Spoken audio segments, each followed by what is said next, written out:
Welcome to the ECKANKAR Soul Adventure podcast. I'm your host, Heather Davari.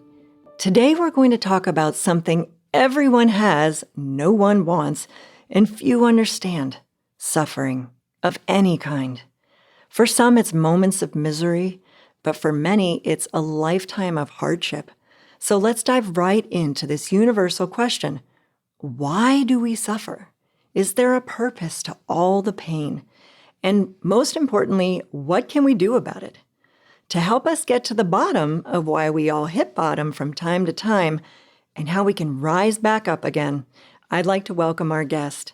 He's a longtime student and clergy member of ECKANKAR, a father, grandfather, writer, and musician, and this is so cool, a two-time national powerlifting champion, Ken Winholtz. Welcome, Ken. Thank you. My pleasure. Thank you for having me here today. Ken, you also have a very unique perspective when it comes to people and their suffering. You're a licensed clinical psychotherapist of 50-plus years, a lecturer of clinical psychology and neuropsychology, but you've personally experienced what it's like to pull yourself back from the abyss and ultimately thrive. So how have you experienced suffering in your life? My suffering was very clearly of my own making. It wasn't something that somebody imposed on me, although there were plenty of times in my life I was pretty sure that was the case, that this was really somebody giving me a hard time. But my particular issue earlier in life was substance abuse in the form of alcohol use, alcoholism. I started drinking at a young age. Preteen. Doesn't mean I sat down and had, cocktails with friends when I was 8 years old, but sneaking. And by the time I was an adolescent, probably a late adolescent, my drinking patterns were pretty well established. That carried on into my early adult life. And it was somewhere in my middle 20s, late 20s, when I became very concerned about my drinking habit and really sought ways to curtail it. But I couldn't. I was one of those folks that I couldn't stop it, even if I wanted to. And I tried, and I tried, and I tried. I kept it a secret, except from the friends that drank with me. And maybe it wasn't as secret as I like to think it was. Maybe it was more visible in the day, but it was certainly something I hid from myself in so many ways. And yet there was a part of me that just suffered for this feeling of being lost, that I knew I was better. I knew I was capable of more. But this thing was standing in the way, and I just didn't know how to release it, how to shed it. And I certainly didn't take much responsibility for the conditions that it created. All of that was to come in time as a learning process. All I knew in the day was that this was the wrong direction. This is the wrong path in terms of who I eventually wanted to be or thought I might like to be. Filled with enormous shame and guilt and just discouragement and a separation from myself. I tried to quit on my own no fewer than 8 or 10 times. I would maybe stay away from use for a couple of months and think, okay, I've got it now, and gradually drift back into it and become locked back into the jaws, the grip of that disease more powerfully than before. And I recall a time when I was particularly despondent about it and just beginning to harbor thoughts of giving up. I wanted to stop life. I didn't know how I was going to do that. I wanted to just lay down and not wake up. That kind of despondency. And one evening, I was considering how to stop life, how to stop doing this, because that was the only way I could see to end this pain. And I had my eyes closed, and I remember lying back in a chair there in my house, and inwardly asking God why this was such uh, a pain for me. Why was this happening? I didn't expect an answer, but I was just inwardly just crying. And it wasn't long, I had an impression that suddenly came to me of another being present with me. I remember opening my eyes and kind of blinking, and I didn't see anybody there, and I just kind of closed my eyes again, but continued to have this impression of another being next to me. And a form started to take shape of a man, but of this enormous feeling of love and kindness and compassion. And as I became a little clearer on the vision, I didn't even question whether I was seeing things. In my business, you question whether you're seeing things and is this a good idea. I didn't question any of that. It was just a reality for me, and very much an inward reality. And I felt relaxed and I felt more at peace. And as I gazed at this individual, I noticed such compassion and just an aura of forgiveness and acceptance. Just washed away the feeling of shame. I truly felt in that moment that I mattered to someone. I mattered to life. I mattered to myself. But the gaze that I received from this man, this gentle man, was, I'm even having trouble describing it now. It was so vivid. Blue eyes, golden aura, countenance, golden face. Later, when I was involved in the teachings of ECKANKAR, I learned that it was one of the Ek masters, Gopal Das. I didn't know the name at the time, though. But I remember him imparting to me, in a sense, it was almost kind of by impressions, you don't have to suffer like this. You are loved. You are better than this. Remember who you are. Remember why you're here. And I just remember crying because I was trying desperately to understand or recognize again who I was and why I was here, and I didn't have those answers. I just knew it was buried. And the last impression that he shared with me was, you can do this. You're not alone. Wow. And I remember lapsing into a very light contemplation, a contemplative state, I guess I'd say, and let those words just sink through me. But it was life-altering. It changed the entire trajectory of my life at that point. It moved it in a whole nother direction. I remember arousing from that and thinking to myself, remember who you are. You are loved, and you can do this. Wow, that's a powerful affirmation in this time of deep darkness, because I remember you sharing this was a difficult time for your family. You were in school studying. You had a young child. So you had all the pressures of the world on you. And I think everybody can identify with feelings of shame, disconnection and suffering. Thank you so much for sharing this very personal story, Ken. So what happened after that? It wasn't long after that I was ambling through the hallway of one of the buildings on the university campus that I was attending. And I had passed through this hallway hundreds of times without ever glancing left nor right. But on that particular day, for whatever reason, I just glanced up to my left and at this bulletin board, and I was immediately drawn to a poster that was on the bulletin board, among several others. But it was a poster about ECKANKAR.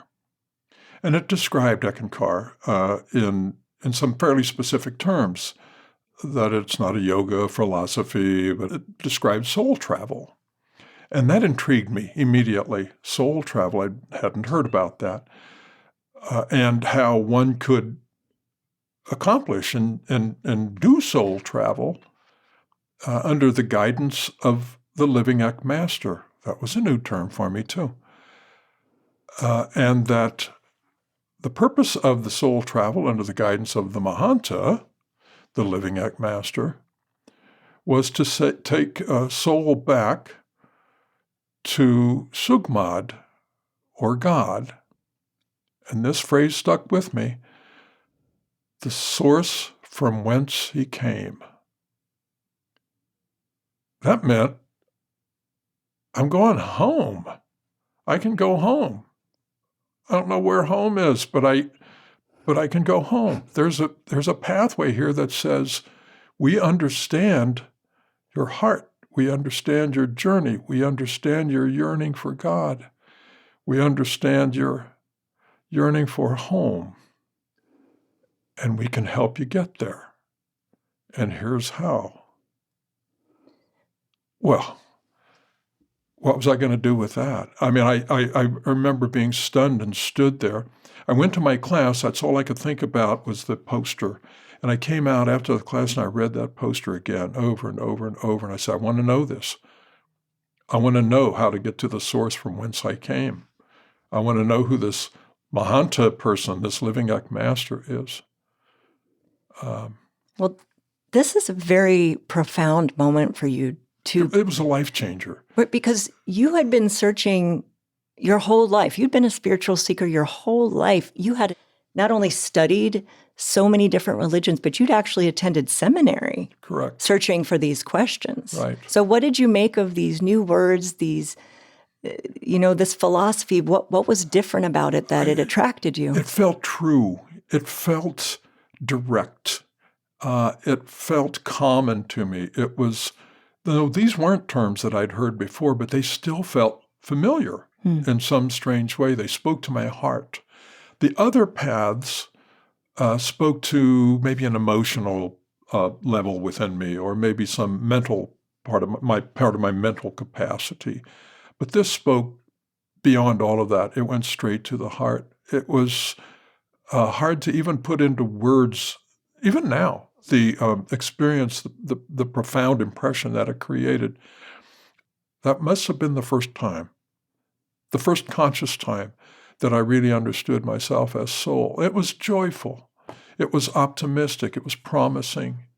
And I was ready. I was ready. I didn't know what it was going to entail, but all I knew is I don't want to suffer like this anymore. I'm done with this stuff. I got to move on to the next thing. Did you connect finding that poster with the experience you had on the inner with that being of love? At the moment, I didn't. I don't think I did at the moment, but eventually, yes, I did. Once I was in ECKANKAR and learned who it was and who the ECK masters are. How did that come about? That came about through the teachings, that there are masters whose only goal responsibility is to gather up souls and take them back to the home from whence they came.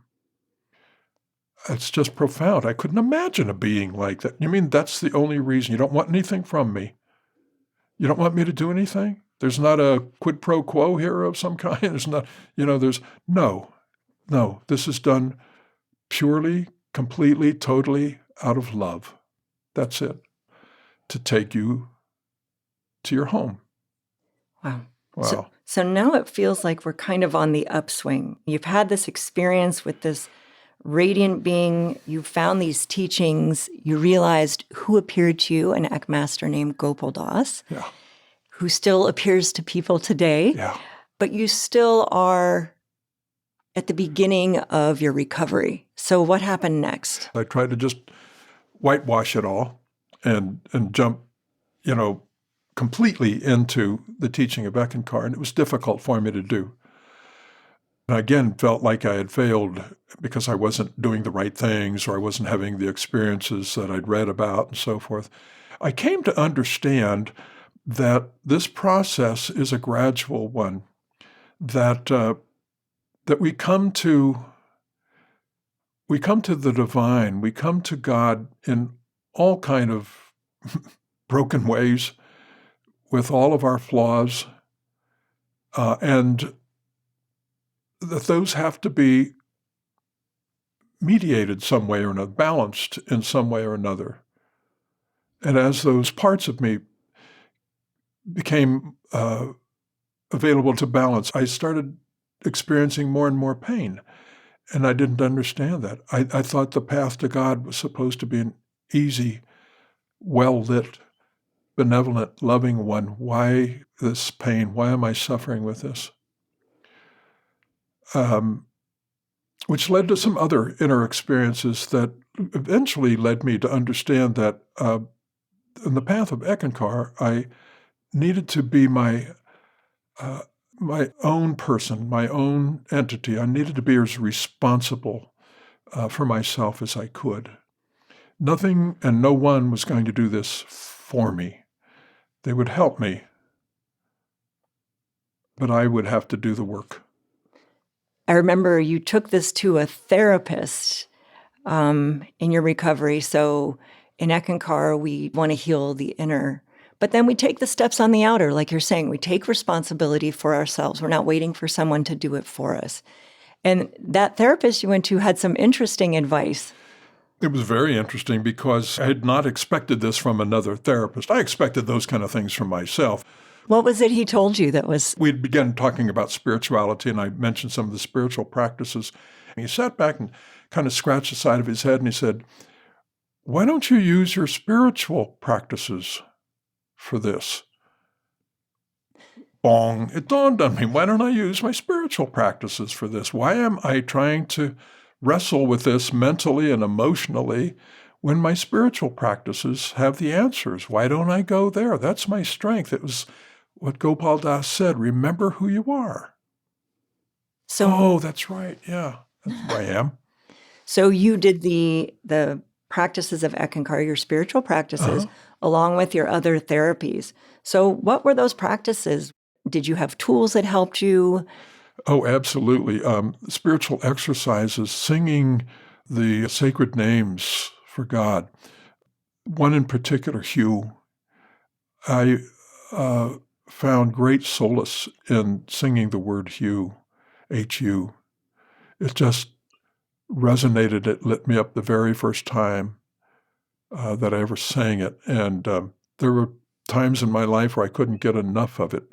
There were times in my life where it was the only thing I could think of to do. It always brings me a feeling of comfort and peace and clarity and calm, so that my own natural skills and capacities and capabilities can come to bear. In other words, my own perceptions as soul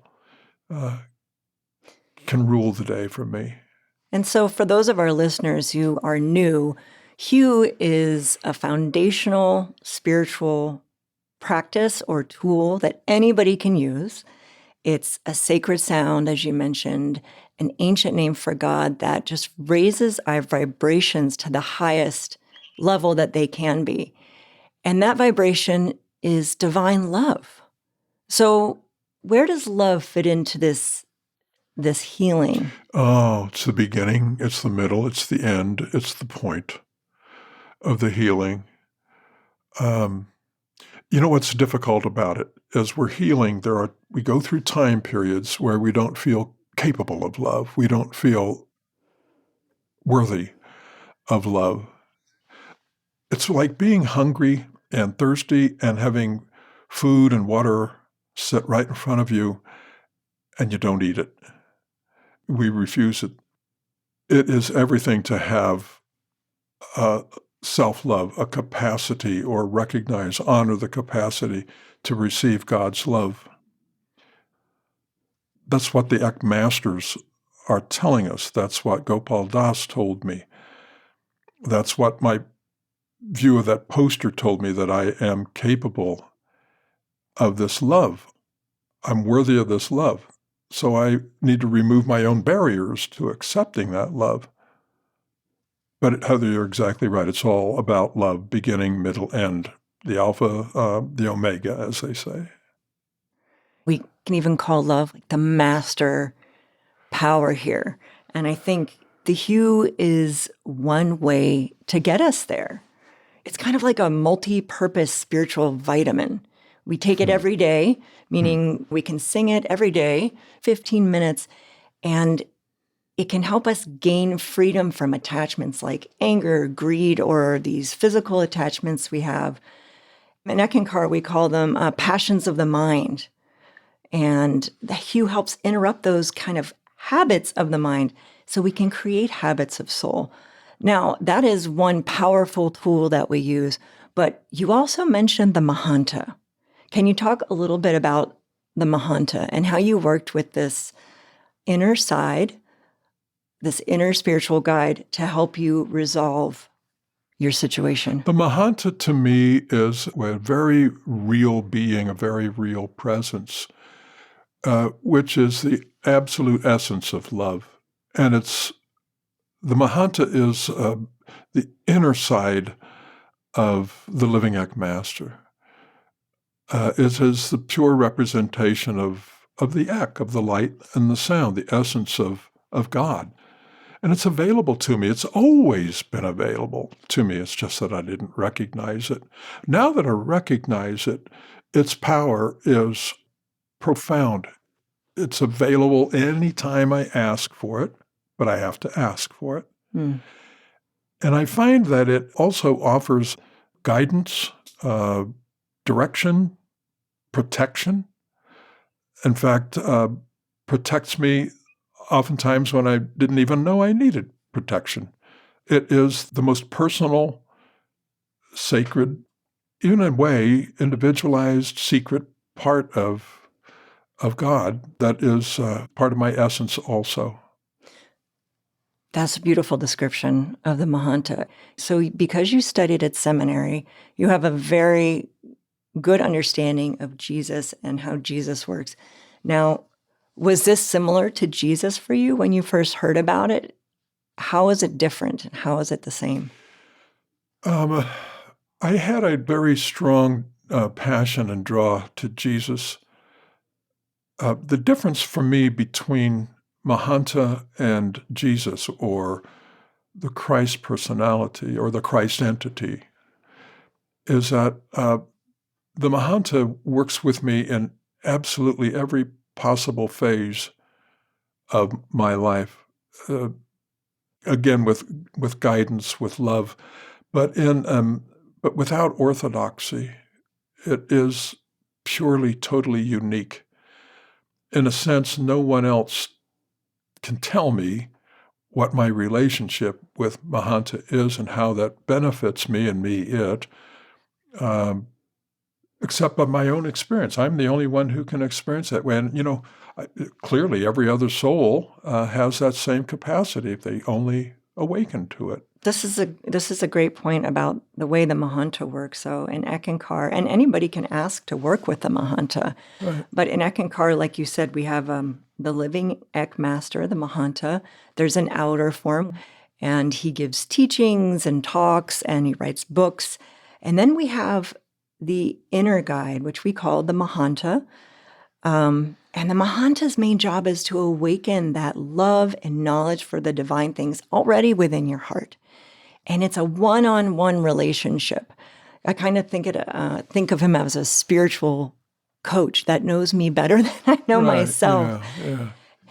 And the Mahanta can also help us resolve karma in the dream state. So we don't have to go through it in the outer physical world. Which I have found no other spiritual master able to do. That is the exclusive domain of the Mahanta. It doesn't take the responsibility away from us at all. But one of the things that the Mahanta does relative to karmic patterns, is order it or reorder it or take it and give it to us in a way that we can manage and comprehend and learn from in the most effective of ways for ourselves as a soul at our own level of development. And that's where my self-responsibility comes in. I have to be willing to accept what the Mahanta is trying to do with me and for me. It doesn't relieve me of my responsibility. It simply shows me how to be more responsible for myself to arrive at this goal of self-realization and ultimately of God realization. That's the point. Were you conscious of how the Mahanta was working with you during this time? Maybe that came a bit later. I think at the time I was conscious that someone was working with me. As I grew in my understanding of the teachings and continued with the singing issue and the practice of the spiritual exercises, I came to more realizations and clearer awareness of the role that the Mahanta, the Living Act Master, was playing in my life. This was supplemented by listening to the Living Act Master in his talks, reading through the books, the study materials provided by ECKANKAR, and practicing those, putting them into use. That was the outer side of this. But the most profound, the most effective for me has been the inner guidance, the inner direction, the inner part of it, because it allows me to experience myself as I am and fulfill that that directive, I guess I would say, that Gopal Das gave me. Of remember who you are. Thank you for that. I'm wondering, going back to your experience and your working with all your tools in recovery, was there a moment you realized, oh, I'm done. I've recovered? I mean, how did that whole experience come to inform the rest of your life? It was a gradual process, Heather. I had to let go pieces at a time, little bit at a time. I remember some relapses involved with that. Had to get my feet back up under me, had to keep moving forward, had to remember who I was, had to remember where I was going, and recover that and keep moving. But I was able to do it without that strong sense of negative self-judgment and guilt and all the other things that plagued me before. But then there came a time where it just, it was almost miraculous. It was gone. I no longer had any urges to use. I felt at peace with it. I wasn't troubled by any of the environment that I'd been in before. Playing bands playing bars. Bars are, traps for things like that for me. But I didn't feel any of that. It was almost as though my life had been changed completely. The slate had been wiped clean in a way, and I got a new start. And it's the feeling that I still have to this day. I can't imagine going back and doing the things that I did before. But they brought me to that point of discovering myself as soul and discovering my relationship with the divine, and put me on my own road to mastership. I remember you said to me, receiving the love and the healing, you said, that's only half the story. Yeah. What's the other half of the story? The other half of the story is that I wanted to understand what motivated someone like Gopal Das and Light C and any number of the therapist that spoke to me and any number of the other people who gave me something precious in life. Oh, here's what they did. They gave love. They understood themselves as the vehicle for love. Love was the center of their life now, not some incidental outcome. It was the purpose of their lives, and that is what I wanted. You receive the love, you receive the love, you receive the love. And frankly, I've learned that to fully receive the love, I've got to give it. I've got to send it back out. That maintains my connection with the divine. That is the home from whence I came. That's kind of taking it one step further, because we think about suffering and we want to heal and we say, oh, we're healed, but why are we healed? On ECKANKAR, we say this is the purpose of soul, is learning to love how God loves. That's it. Love how God loves. Love for no other motivation, just purely love. And now you serve being that unconditional, compassionate ear and wisdom The for your things that I clients. gain from the experiences that I have, the people that I meet, the stories that I hear, the lives that I'm part of, I never imagined 50 years ago, 40 years ago. And it's because love places you in those places. It places you in those capacities. It places you in those relationships and takes care of all your needs in those relationships too. I don't know, this sounds kind of magical and so on and so forth, but it's true. In my experience, it really, really is true. When I open my heart to love and I'm willing to receive what it will give me and to give that back, that's the pinnacle. That's where I belong. That's where all of us belong. So do you think you'd be the therapist you are today without having that experience? Absolutely not. It took every punch, every knee bruise, every cut, every one of those afflictions to get to this point. They're all necessary. If I just put it in the right perspective, they're all necessary. I'm going to take this moment to just summarize the heart of the discussion. Mm-hmm. So it's a fact that we all face suffering at one time or another. Mm-hmm. Suffering is also something we work very hard to avoid. Mm-hmm. Yet, why is it that so often people will speak of some hidden gift that came with their experience, something totally unexpected, but something of value? What's behind this paradox? It is a paradox, isn't it? I mean, it seems on the surface illogical. However, for me, the essence is captured in the experience of it itself. I navigated this when I didn't think I could. I moved through this when the odds were stacked against me. Love, life, and in my case, the Mahanta, the living act master, helped me navigate this and get to the place I didn't think I would be at, and I will not forget a lesson like that. Well, I have a quote from Act Master Harold Klemp, and he answers this question simply and directly. To your point, Ken, he says, every knockdown in this life is teaching you to be stronger, to stand more sturdily. Each hardship and trial is actually there as a gift from God to make you stronger. Often it's only after a great deal of suffering that the heart is open to love. Without love, it's all empty, a hollow home in a hollow world. This is why the fountain of love must somehow be opened within us. So if this is the why of why do we suffer, then the how do we suffer less must be singing Hugh. This tool, Ken, that you said single-handedly help you quit. It is single-handedly.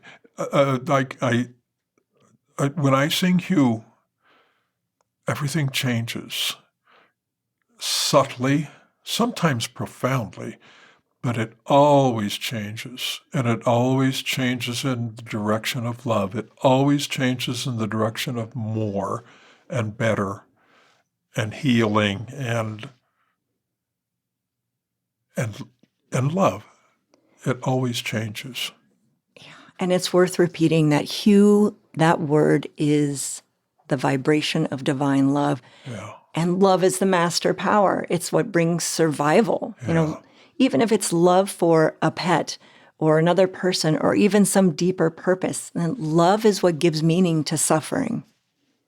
And it identifies me, it helps me remember who I am. I am love. I was made of love. I am a particle of God as soul. I am love in its essence. I'm from the divine current, from the ocean of love and mercy. That's me, not ego, soul. And when I can remember who I am and act in that reality, then I fulfilled my destiny. I'm fulfilling my destiny. I'm being who I was intended to be when I was invented. Well, I think it's only that from that perspective of love that we can heal, because there's no shame Right. in our mistakes. They're just learning. Right. They're stepping stones into being a greater being of love. So we become these beings of love so we can give love and serve all life, just like you becoming a therapist. Right. So for our audience members, what do you do if you're suffering right now? Well, tap your outer resources. Take any positive step. Play your favorite song, look up at the stars in the night sky, cuddle your pet, talk to a therapist, your priest, your rabbi, or even a friend. For those in the U.S., we have 988, a crisis lifeline that's available 24/7, 365 days a year. Conversations are free and confidential. For our global audience, look into the resources that are provided in your area. But besides these outer resources, we also have these powerful inner resources. So if you have a discipline like prayer, meditation, contemplation, double down on that. Then add this powerful ingredient of the hue and love. Anybody can sing this universal love song to God and see what happens. We are all so blessed with this awesome creative power of soul and imagination. And ECKANKAR specializes in providing resources that can help you tap into your creative power as soul. We have the spiritual exercises of ECK, which establish a direct connection with the life force, which enlivens and uplifts and heals. And these exercises are super easy. They're 15 minutes a day, they're natural, and they don't require the strenuous efforts to silence the mind. Now, if you're interested in starting a practice, I highly recommend listening to episode 15 of our podcast called How to Develop a Powerful Spiritual Practice. It's a great way to get started. And then once we've done everything we can within our power, we hand it over. Let go, let God. Then Spirit can step in with a miracle. And in this way, we're co-creating our own destiny. Ken, you have been an incredible guest. Thank you so much for being so open about all of your experiences. Thank you, Heather. It's been a great pleasure to be with you today. Thank you. Ken, do you have any words, perhaps for somebody who is in a similar circumstance of suffering? Yeah, for me, it has been important to remind myself not to quit, to continue to take the steps. It may be dark now. It may be hopeless in the way we see it now. Just have patience with yourself. Just hang on. The morning's coming. The daylight is coming. Hard-won wisdom. Well, thank you so much again, Ken. And a big thank you to our listeners around the globe. And best of luck on your soul adventure, whatever it may be.